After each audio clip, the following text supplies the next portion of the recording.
Hello, my dear students. Welcome back to the channel, The Easy Science Journey. So, yesterday हमने start किया था with the second agricultural practice that was sowing. ठीक है? Today we will start with the third agricultural practice that is adding manure and fertilizers. Okay? So let's come to the topic adding fertilizers and manure. Fertilizers and manures are the substances which are added to the soil in the form of nutrients to increase plant growth. Means manures and fertilisers होते हैं ऐसे पोषक तत्व जिनको add करते हैं हम मिट्टी में ताकि जो प्लांट की ग्रोथ हो, जो क्रॉप की इल्ड हो, वो अच्छी हो. फाइन. सो नेक्स्ट बुझो जो है वो अपने सराउंडिंग में जब कभी जाता है आउटसाइड तो वो नोटिस करता है कि एक फार्म है, एक खेत है जहाँ पर बहुत अच्छी क्रॉप ग्रो कर रही है और वैसे ही सेम क्रॉप है दूसरे फील्ड में पर उसके जो प्लांट्स हैं वो वीक हैं. तो वो वंडर करता है कि ऐसा क्यों होता है कि कोई प्लांट्स अच्छे से ग्रो करते हैं, कोई प्लांट्स अच्छे से ग्रो नहीं करते. Fine. So let's study in detail. We all know all the plants they grow on the soil. ठीक है, सारे के सारे जो प्लांट्स हैं वो ग्रो करते हैं सॉइल के ऊपर. तो ये प्लांट्स हैं, ये इनकी रूट्स हैं. ठीक है, तो सॉइल के अंदर होते हैं मिनरल्स, राइट. सॉइल के अंदर होते हैं न्यूट्रिएंट्स जिनको हम बोलते हैं पोषक तत्व, and also water and many more things which are required by the plants to grow. So जो प्लांट ग्रो कर रहे हैं वो उस सॉइल के ऊपर जहाँ पे वो ग्रो कर रहे हैं उससे रेगुलरली क्या कर रहे हैं, they are taking minerals, nutrients, oxygen also and other important contents like water etc. तो वो ग्रो करने के लिए सॉइल से ये सारी चीजें ले रहे हैं. ठीक है, तो कुछ एरियाज में क्या मैक्सिमम एरियाज में जो फार्मर हैं वो कभी भी खेत को खाली नहीं छोड़ते. खाली छोड़ने का मतलब है उसको अनकल्टिवेटेड फॉर्म में नहीं रखते. वो कंटिन्यूटी में क्रॉप जो है वो उसमें ग्रो करते रहेंगे, एक क्रॉप के बाद दूसरी क्रॉप, दूसरे के बाद नेक्स्ट सीजन की क्रॉप. ठीक है, तो इसको हम समझते हैं. एक एग्जांपल मैं आपको दे रही हूँ. सब बच्चों ने मैक्सिमम अपने घर में एक अपना मनी बैंक रखा होता है. ठीक है, एक गुल्लक रखी होती है. तो क्या होगा अगर आप उस मनी बैंक से, उस गुल्लक से जो भी आपके रुपए हैं, पैसे हैं, उनको आप कंटिन्यूटी में ऑलवेज आप उसमें से निकाल रहे हो और उसमें कुछ भी add further, no even single penny of money आप उसमें ऐड कर रहे हो, तो फाइनली क्या हो जाएगा, जो आपका मनी बैंक है वो खाली हो जाएगा. यही होगा. तो सेम होता है सॉइल के केस में भी. इसमें इस मिट्टी में जितने भी न्यूट्रिएंट्स हैं, जितने भी मिनरल हैं, वो प्लांट जो है वो दे आर कंटिन्यूटीली टेकिंग. ठीक है, सो फाइनली जो सॉइल है वो जाती है deficient in minerals and nutrients. तो जो फार्मर हैं, जो किसान हैं, फिर वो क्या करते हैं, they have to add manures, they have to add the nutrients to the soil so as to replenish the nutrient requirement of that soil. उस सॉइल की, उस मिट्टी की जो पोषक तत्वों की भरपाई करने के लिए उसमें ऐड करते हैं वो मैन्योर्स को. ठीक है, जिसको हम देसी लैंग्वेज में यूज करते हैं उर्वरक. जो ये आपका टॉपिक है ना मैन्योर, इसको उर्वरक बोलते हैं और फर्टिलाइजर को बोलते हैं खाद. ठीक है, सो किसानों को ऐड करने पड़ते हैं manures to replenish, to refill the nutrient of that particular soil. And this process, ये जो पूरा प्रोसेस है of adding manure to the field to refill its nutrient, that is known as manuring.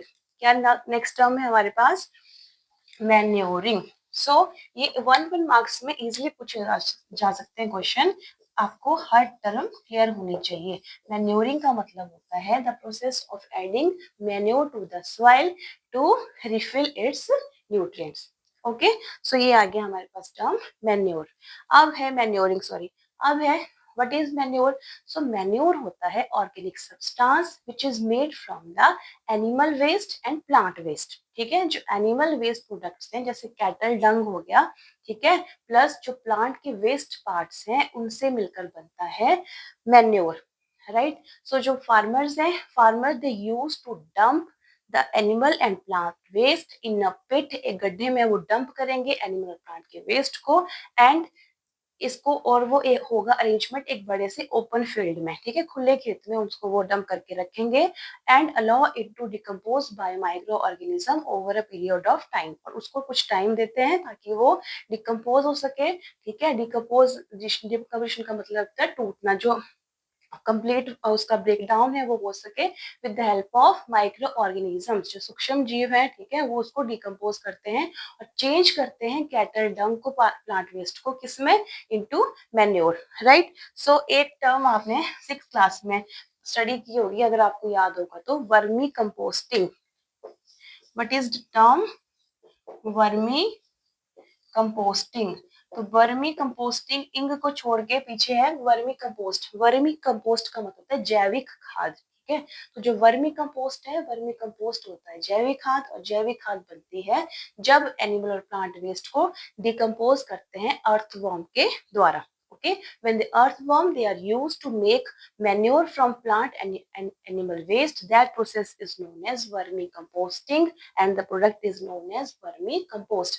जैविक खाद को बनाने की जो प्रोसेस है उसको बोलते हैं वर्मी कंपोस्टिंग, ठीक है। और अर्थवॉर्म का क्या रोल है वो हमने ऑलरेडी स्टडी किया हुआ है कि वो फार्मर्स फ्रेंड क्यों है, they add humus to the soil. Okay, अब अगर वर्मी कंपोस्टिंग में ह्यूमस वर्ड आ रहा है तो इसका मतलब जो मैन्योर है they also add humus to the soil. Okay, then coming to the next page, page number 6, जिसमें आपको दी गई है एक एक्टिविटी। तो एक्टिविटी में आप बच्चों को क्या करना है, आप बच्चों को लेने हैं ग्राम के चने के या मूंग के सीड्स, ठीक है। आपने ग्राम या चने के मूंग के सीड्स ले लिए, उसको आपने सीडलिंग्स में चेंज करना है, मतलब अलाउ देम टू जर्मिनेट। वैसे ही जैसे आप अपने घर में स्प्राउट्स बनाते हैं, अंकुरित अनाज जिसको हम कहते हैं, रात भर उनको पानी में सोक कर दो, फिर उस वाटर को रिमूव करके एक कॉटन के टॉवल में या कपड़े में उसको प्लेस करके रख दो।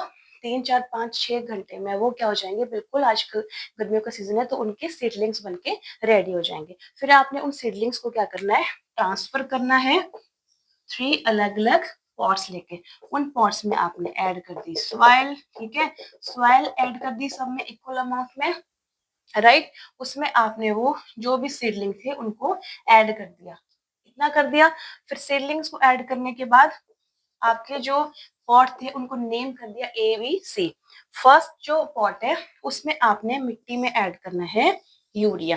क्या ऐड करना है बच्चों, यूरिया। सेकंड वाले में आपने ऐड करना है काउ डंग, जो गाय का डंग है, गाय का जो गोबर है, उसको आपने ऐड कर दिया सेकंड वाले पॉट में। और थर्ड वाले पॉट में आपने सिर्फ सीडलिंग और मिट्टी डालनी है, उसको पानी तीनों को देना है रेगुलर, उसमें कोई उनमें डिफरेंशिएशन नहीं करनी है, और उनको एक प्रॉपर ग्रोइंग एनवायरनमेंट देना है, मतलब तीनों को आपने एनवायरनमेंट बिल्कुल सेम प्रोवाइड करना है।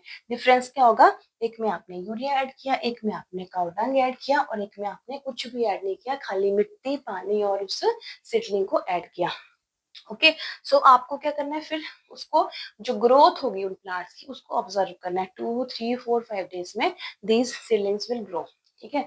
तो जब ये ग्रो करेंगे तो आप क्या रिजल्ट फाइंड आउट करोगे, आप क्या रिजल्ट देखोगे, आप अच्छे रिजल्ट में ये फाइंड आउट करोगे कि जिस पॉट में आपने यूरिया यूज किया था वो जो क्रॉप है वो सबसे फास्ट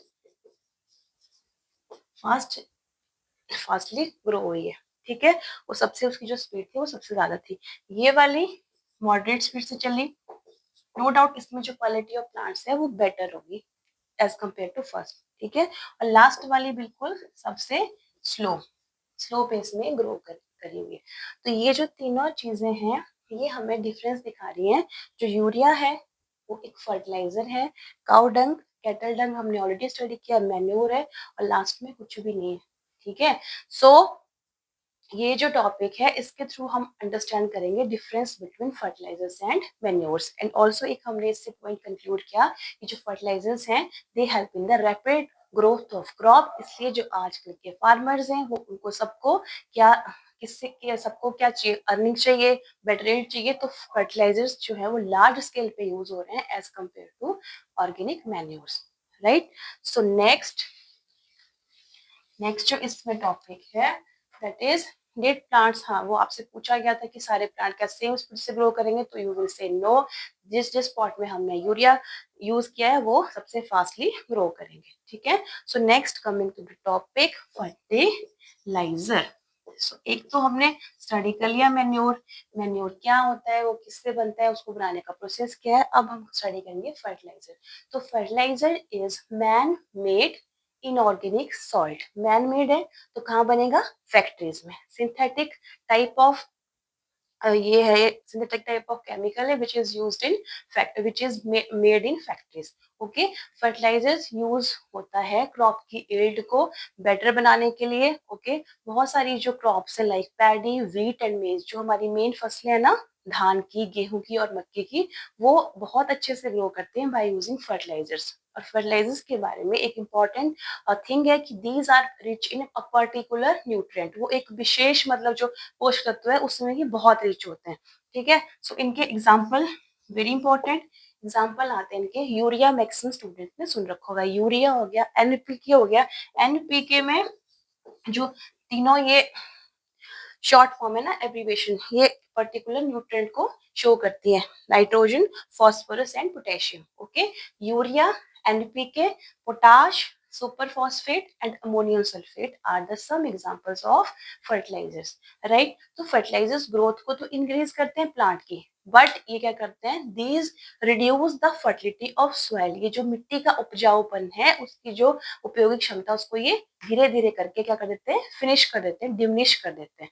ठीक है, सो जो फर्टिलाइजर्स हैं कोशिश कर रहे हैं फार्मर्स को एजुकेट करने की, use fertilisers in less amount, ज्यादा से ज्यादा जोर किस पे दे रहे हैं, यूज करने के ऑर्गेनिक मैन्योर्स पे। ठीक है, एक तो इन्होंने क्या किया, सॉइल की जो फर्टिलिटी थी, जो उसके उपजाऊपन था, उसको कम कर दिया। और सेकंड क्या करते हैं ये, this cause water pollution. Water pollution सबको पता है, सारा जो जो भी केमिकल एक्स्ट्रा यूज करते हैं फील्ड में, वो सारा जो है वो कहाँ जाता है, रन अवे फ्लो अवे होके हमारी वाटर बॉडीज में, सॉइल में जाएगा, वहां भी पोल्यूशन करेगा।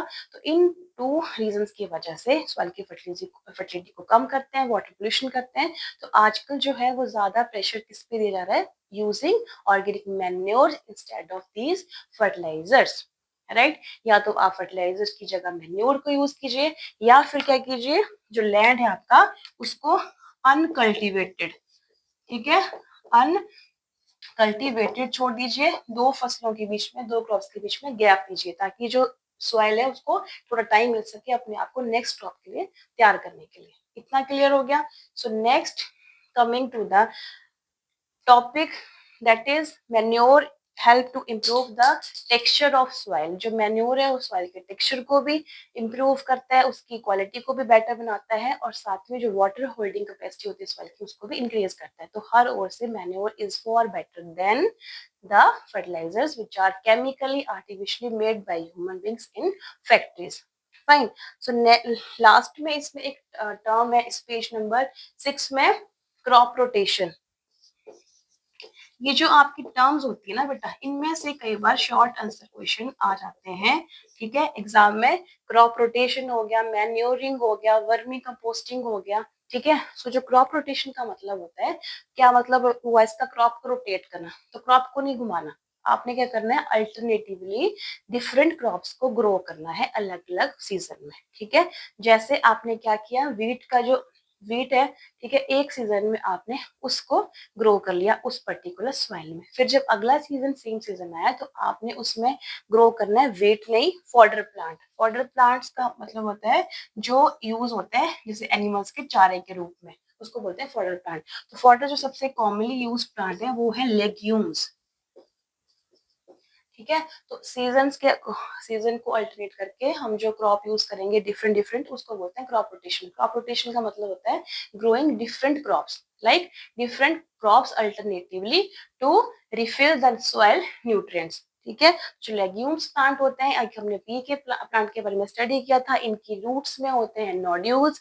नोड्यूल्स में रहता है एक बड़ा इंटरेस्टिंग बैक्टीरिया जिसका नाम है राइजोबियम। तो ये जो राइजोबियम है, ये क्या करता है बच्चों, ये करता है सॉइल के में फिक्स एटमॉस्फेरिक नाइट्रोजन को, ठीक